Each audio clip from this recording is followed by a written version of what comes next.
welcome back to our channel. So students, ee video lo FRM, that is Financial Risk Management Unit number 4 theory explanation anedi video lo complete ga untundi. So unit 4 nunchi theory ki vachesariki we can expect one concept about the swaps. ఈ swaps concept నుంచి ఒక theory question మీ question పేపర్లో అయితే డెఫినెట్గా ఉండే chance అయితే ఉంది theory అడిగితే.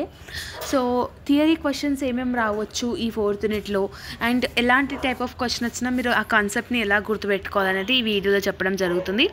ఇందులో ఫస్ట్ ఇంపార్టెంట్ క్వశ్చన్ ఏంటంటే what is mean by financial swap, explain the features. So first మీకు ఈ ఫైనాన్షియల్ స్వాప్ అంటే ఏంటో మీకు అర్థం కావాలి. A swap or financial swap is a contract or an agreement between two parties to exchange future cash. అంటే ఫ్యూచర్లో నీ ఒక క్యాష్ని ఎక్స్చేంజ్ చేసుకోనికే ఇదొక కాంట్రాక్ట్ అన్న అనొచ్చు, ఇదొక అగ్రిమెంట్ అన్న అనొచ్చు. టూ పార్టీస్కి మధ్యలో జరిగేది. So under this one party gives constant to exchange his set of agreed cash flows with the pre determined set of. అంటే ఇక్కడ 2 పార్టీస్ ఉంటారు కాబట్టి ఇందులో ఫస్ట్ పార్టీ ఎవరైతే ఉన్నారో వాళ్ళు అగ్రీడ్ క్యాష్ ఫ్లో ఎంతైతే ఉంటుందో ఫ్యూచర్లో దాన్ని ఇంకొక పార్టీకి చెప్పడం జరుగుతుంది. ఓకేనా? So the parties are in a swap contract that agree to exchange flows are termed as counter parties of the swaps. అంటే ఒక పార్టీ ఇంకొక పార్టీకి స్వాప్ చేసుకునే ఆప్షన్ ఇస్తున్నప్పుడు this is the rate which I need to agreed for the cash flow అన్నప్పుడు ఇంకొక party అయితే ఉంటుందో దాన్ని మనం కౌంటర్ పార్టీ అని అంటాం. ఇది స్వాప్ పార్టీ, ఇది కౌంటర్ పార్టీ అన్నట్టు అంటాం అనమాట. అంటే pre determine like interest rate కానివ్వండి, ఎక్స్చేంజ్ రేట్ కానివ్వండి, స్టాక్ రేట్స్ కానివ్వండి, కమోడిటీ రేట్స్ కానివ్వండి, ఇవన్నీ ఒక రేట్ ఆఫ్ థింగ్స్ని యూజ్ చేసుకొని మనము ఇద్దరు పార్టీస్ మధ్యలో జరిగే దాన్ని స్వాప్ అని అంటాం. దీన్ని మనము నోషనల్ ప్రిన్సిపల్ అని కూడా అనొచ్చు. ఓకేనా? సో దీని యొక్క ఫీచర్స్ ఏంటి ఉంటాయని అంటే ఫస్ట్ వన్ కౌంటర్ పార్టీస్. అంటే ఇప్పుడు నేను అగ్రిమెంట్ చేస్తున్న మీతోనే అంటే మీ పార్టీ ఏమవ్వాలి?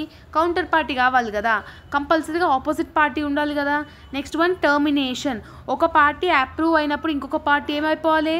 టర్మినేట్ అయిపోవాలి. ఇప్పుడు నీ పార్టీ నీలో ఉన్న స్టాక్ నేను కొంటున్నప్పుడు నువ్వు మళ్ళీ టర్మినేట్ అయిపోతావు, ఎలిమినేట్ అయిపోతావు కదా. నెక్స్ట్ వన్ ట్రాన్సాక్షన్ కాస్ట్ అనేది ఇంపార్టెంట్ అయి ఉంటుంది. కాస్ట్ అనేది ఉంటుంది, expenses, benefits to the parties. నీ యొక్క కాంట్రాక్ట్, నీ యొక్క ఆర్గనైజేషన్ నాకు అమ్ముతున్నావు అంటే నీకు బెనిఫిటే, నేను కొంటున్నావు కాబట్టి నాకు బెనిఫిటే. ఎస్, డాక్యుమెంటేషన్స్ అన్నీ కరెక్ట్గా ఉండాలి. ఓకేనా? లీగల్గా. అండ్ ఫెసిలిటేటర్స్ అనేది ఇంటర్మీడియట్ అంటే మిడిల్ వేర్ పర్సన్స్ ఎవరైతే ఉంటారో వాళ్ళని మనం ఫెసిలిటేటర్స్ అని అంటాము. Got it? Next one types of swap అంటే ఏంటి, ఏమేమి ఉన్నాయి టైప్స్ అని అంటే ఇందులో మెయిన్లీ మీకు 4 టైప్స్ ఆఫ్ స్వాప్స్ అనేది ఇచ్చి ఉన్నారు. ఇందులో ఒకటి ఇంట్రెస్ట్ రేట్, ఇంకొకటి కరెన్సీ, ఇంకొకటి కమోడిటీ, ఇంకొకటి ఈక్విటీ ఇండెక్స్. అంటే ఇంట్రెస్ట్ రేట్ని కూడా కొన్నిసార్లు మనము స్వాప్ చేసుకుంటాము. ఫర్ ఎగ్జాంపుల్ నేను 5% ఇంట్రెస్ట్ రేట్ ఉంది, నీ దగ్గర 3% ఇంట్రెస్ట్ రేట్ మాత్రమే ఉంది. So we can exchange the swap. Swap అంటే ఏంది? ఎక్స్చేంజింగ్ కదా. నీ దగ్గర నాది, నా దగ్గర ఉన్నది లైక్ మార్చుకోవడం. So the interest rate swaps అంటే ఏం చెప్తుంది అంటే ద ఇంట్రెస్ట్ రేట్ స్వాప్ అనేది ఒక మ్యూచువల్ అండర్స్టాండింగ్ లైక్ కాకుండా ఒక పార్టీ ఇంకొక పార్టీకి పే చేసే స్వాప్ని ఇంట్రెస్ట్ రేట్ స్వాప్ అని అంటాము. ఇందులో డిఫరెంట్ స్వాప్స్ ఉంటాయి మళ్ళీ, లైక్ ఏటీ మార్కెట్ స్వాప్స్ అని, ఆఫ్ మార్కెట్ స్వాప్స్ అని, బేసిస్ అని, ఫార్వర్డ్ స్వాప్ అని, ఇట్లా డిఫరెంట్ కాన్సెప్ట్స్ అనేది ఉంటాయి. నెక్స్ట్ కరెన్సీ స్వాప్ అంటే ఏంది? ట్రాన్సాక్షన్స్ని చేంజ్ చేసుకోవడము, అంటే కరెన్సీస్ని స్వాప్ చేసుకోవడము. అంటే రూపీస్ని డాలర్స్ లాగా, డాలర్స్ని రూపీస్ లాగా, ఇలా కరెన్సీ కూపన్స్ని మనము ఎక్స్చేంజ్ అనేది చేసుకోవడం, స్వాప్ అనేది చేసుకోవడం కరెన్సీ స్వాప్ అని అంటాం. Next one commodity swap. Commodity swap అంటే ఏంది? లైక్ ఫర్ ఎగ్జాంపుల్ మనం ఒక కమోడిటీ ఇస్తే నువ్వు ఇంకొక లైక్ బార్టర్ సిస్టమ్ లాగా, నేను నీకు వీట్ ఇస్తే నువ్వు నాకు రైస్ ఇయ్యి, నేను నీకు రైస్ ఇస్తే నువ్వు నాకు షుగర్ ఇయ్యి. So like that commodity swaps అనేది కూడా చేయడం జరుగుతుంది. Next one equity index swaps. దీన్ని మనం ఈక్విటీ స్వాప్స్ అని కూడా అనవచ్చు. ఇదేం చేస్తుంది అంటే పేమెంట్స్ని, క్యాష్ రిసీవ్స్ని ఫ్యూచర్ రేట్ ఆఫ్ రిటర్న్ ఎలా ఉంది అనే దాని మీద బేస్డ్ అయ్యి ఉంటుంది. So this is also one of the main important concept related to the swaps అనమాట. సో నెక్స్ట్ వన్ ఏంటి? మళ్ళీ ఇక్కడ ఇంట్రెస్ట్ రేట్ ఆఫ్ స్వాప్స్లో ఏమేమి ఉన్నాయని మళ్ళీ చెప్పినారు. ఇది అంతేమి ఇంపార్టెంట్ అయితే కాదు. సో మీరు టైప్స్ ఆఫ్ స్వాప్స్ ఒకటి బాగా చూసుకోండి. And organisation and valuation of interest rate swaps.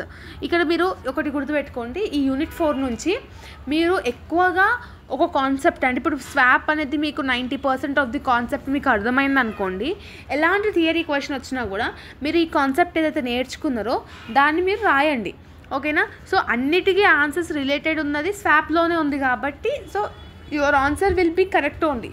So ఈ క్వశ్చన్కి ఇదే ఆన్సర్ నేర్చుకోవాలి, ఇట్లనే యాస్టిస్గా బుక్లో ఉన్నది రాయాలి అన్న రూల్ లేదు. ఓకేనా?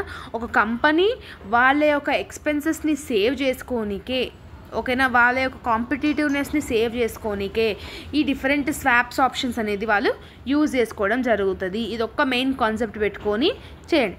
Swaps helps to safeguard against the risk of rising and falling interest rate. Explain అని అంటున్నాడు.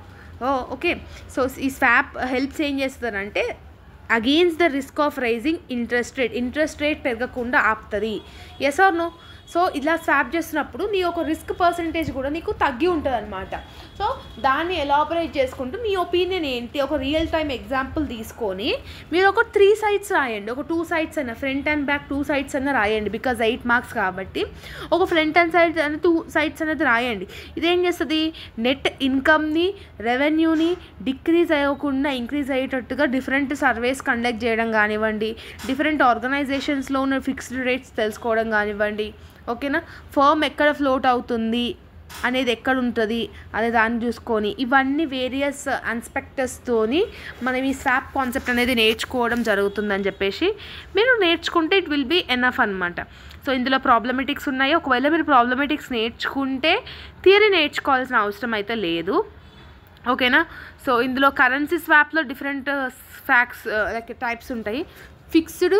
ఫిక్స్డ్ కరెన్సీ స్వాప్ అని అంటున్నారు. అంటే ఇది ఏం చేస్తుంది అంటే both the currencies are fixed అనమాట. ఫర్ ఎగ్జాంపుల్ రూపీస్ రేట్ 100 ఉండడము, డాలర్ రేట్ కూడా 100 ఉండడం, బోత్ ఆర్ ఫిక్స్డ్. దీంట్లో నువ్వు ఎక్స్చేంజ్ చేయడానికి ఏమైనా ఉంటుందా? ఉండదు. ఎస్. సో నెక్స్ట్ వన్ ఏంటి, ఇట్లా డిఫరెంట్ స్టేజెస్ అనేది ఉన్నాయి. నెక్స్ట్ వన్ సెకండ్ స్టేజ్లో పేమెంట్స్ అనేది ఎక్స్చేంజ్ చేసుకుంటాము. థర్డ్ స్టేజ్లో ఏం చేస్తుందంటే టోటల్ ఫిక్స్డ్ అమౌంట్ ఒక పార్టీది ఇంకొక పార్టీది పే చేయడం, రిటర్న్స్ అనేది రావడం. సో ఇట్లా నీకు డిఫరెంట్ కాన్సెప్ట్స్ అనేవి కూడా ఇక్కడ ఉన్నాయి. నెక్స్ట్ ఇంపార్టెంట్ ఏంటి, కరెన్సీ స్వాప్ యొక్క సిగ్నిఫికెన్స్ ఏంటంటే ఇంపార్టెన్స్ ఏంటి అని అడుగుతున్నాడు. సో ఇంపార్టెన్స్లో నీకు ఫస్ట్ వన్ ఏముంది అని అంటే currency swap risk of decline. అంటే ఈ యొక్క కరెన్సీ స్వాప్ చేయడం వల్ల నీకు రిస్క్ అనేది తగ్గుతుంది. ఓకేనా? నీ యొక్క లయబిలిటీ వాల్యూ కూడా తగ్గుతుంది, నీ యొక్క అసెట్ వాల్యూ ఇంక్రీజ్ అవుతుంది. ఓకేనా? Next one value of the asset ఏదైతే ఉంటుందో, హెడ్జింగ్ ఏదైతే ఉంటుందో అది డిక్లైన్ అయ్యి ఉంటుంది. నీ యొక్క ఇంట్రెస్ట్ రేట్ని పెంచుతుంది, నీ యొక్క ఆర్గనైజేషన్ని పెరుగుతుంది. ఓకే, ఇట్లా డిఫరెంట్ కీ ఫ్యాక్టర్స్ని మీరు ఎలాబరేట్ చేసుకుంటూ రాయండి. మీరు రాసే ఆన్సర్స్ కూడా ఫర్ ఎగ్జాంపుల్ ఈ సబ్జెక్ట్లో మీరు ఏదో ఒక యూనిట్, ఒక 2 units అయినా మీరు ప్రాబ్లమెటిక్ నేర్చుకుంటారు కాబట్టి ఫర్ ఎగ్జాంపుల్ ఇందులోకి మీరు ప్రాబ్లమెటిక్ నేర్చుకోకపోతే whatever the key points ఉంటాయో మీరు ఇట్లా ఫ్లో చార్ట్ లాగా వేసి రాయండి. సో ఫ్లో చార్ట్ వేసి ఆ సైడ్ పాయింట్స్ని నీట్గా రాయండి. సో యూనిట్ 4 నుంచి థియరీ క్వశ్చన్స్లో మీరు రావాల్సింది ఏంటంటే ఇంట్రెస్ట్ రేట్ ఒకటి, కరెన్సీ స్వాప్ ఒకటి, మళ్ళీ ఫిక్స్డ్ స్వాప్ ఒకటి, వీటి గురించి మీరు ఎక్స్పెషల్లీ కాన్సన్ట్రేట్ చేసుకుంటూ రాయండి. ఓకేనా? సో ఇదంతా ప్రాబ్లమెటిక్ ప్రొసీజర్ అనమాట. ఈ ప్రాబ్లమెటిక్ అయితే నాకైతే రాదు, మా ఛానల్ అయితే ప్రాబ్లమెటిక్ అయితే లేదు. సో ఇప్పుడు ప్రజెంట్ అయితే లేదు. సో థియరీ క్వశ్చన్స్కి వచ్చేసరికి స్వాప్ నుంచి అయితే డెఫినెట్గా ఒక కాన్సెప్ట్ అనేది మీకు థియరీ అయితే రావచ్చు. లైక్ ఒక క్వశ్చన్ థియరీ, ఒక క్వశ్చన్ ప్రాబ్లమెటిక్ అట్లా మీకు 5 units నుంచి 5 థియరీ క్వశ్చన్స్, 5 ప్రాబ్లమెటిక్ క్వశ్చన్స్ అనేది రావడం జరుగుతుంది. సో ఇవి నేర్చుకుంటే ఎక్స్పెషల్లీ నువ్వు ఫైనాన్షియల్ స్వాప్ అంటే ఏంటి, కరెన్సీ స్వాప్ అంటే ఏంటి, ఇంట్రెస్ట్ స్వాప్ అంటే ఏంటి, టైప్స్ ఆఫ్ స్వాప్స్ అంటే ఏంటి, ఓకేనా, next one types of currency swaps ఏమేమి ఉన్నాయి, ఈ కాన్సెప్ట్స్ అనేది నువ్వు నేర్చుకుంటే థియరీ క్వశ్చన్స్ అనేది మీరు ఈజీగా రాసేయచ్చు. యూనిట్ 4 నుంచి ఒకటే concept swap. Okay, so this is all about the video. I hope that మీకు అర్థమైందని అనుకుంటున్నాను. ఇంకేమైనా డౌట్ ఉంటే కమెంట్ సెక్షన్లో కమెంట్ చేయండి. అండ్ ఈ పీడిఎఫ్స్ అన్ని నేను టెలిగ్రామ్లో అప్లోడ్ చేసి పెట్టినాను. All the very best. See you all the next video. Bye bye everyone.